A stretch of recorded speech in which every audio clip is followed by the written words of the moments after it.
Ce que les films montrent sur une blessure par balle est presque toujours faux, et la réalité est beaucoup plus fascinante et plus complexe. Dans la culture populaire, une blessure par balle est simple, un coup, un impact, une chute immédiate. La personne est projetée en arrière, elle meurt instantanément. La scène est spectaculaire, mais le corps humain ne fonctionne pas comme au cinéma.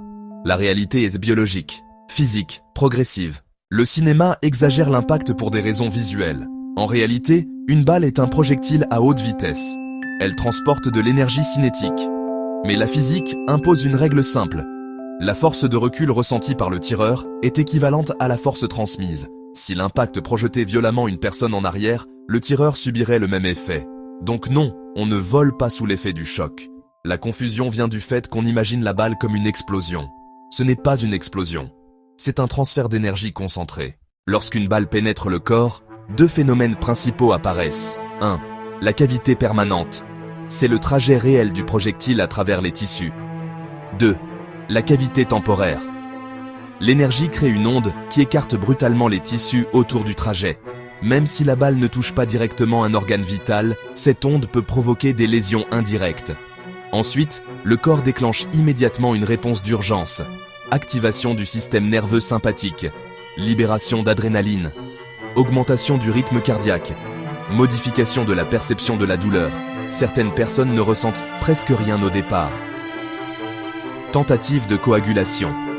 Les plaquettes s'activent pour limiter la perte de sang. Le corps essaye de colmater. Mais si un gros vaisseau est touché, la perte sanguine devient le principal danger. Ce qui met réellement la vie en danger, dans la majorité des cas, c'est le choc hypovolémique. Quand trop de sang est perdu, la pression artérielle chute. Les organes ne sont plus correctement oxygénés. La conscience s'altère. Le cerveau et le cœur deviennent prioritaires. Le corps coupe l'irrigation périphérique. Ce n'est donc pas la balle en elle-même, mais la réaction en chaîne qu'elle déclenche. Comprendre cela change plusieurs choses. On comprend que la survie dépend surtout de la rapidité des soins. On comprend que la localisation est déterminante.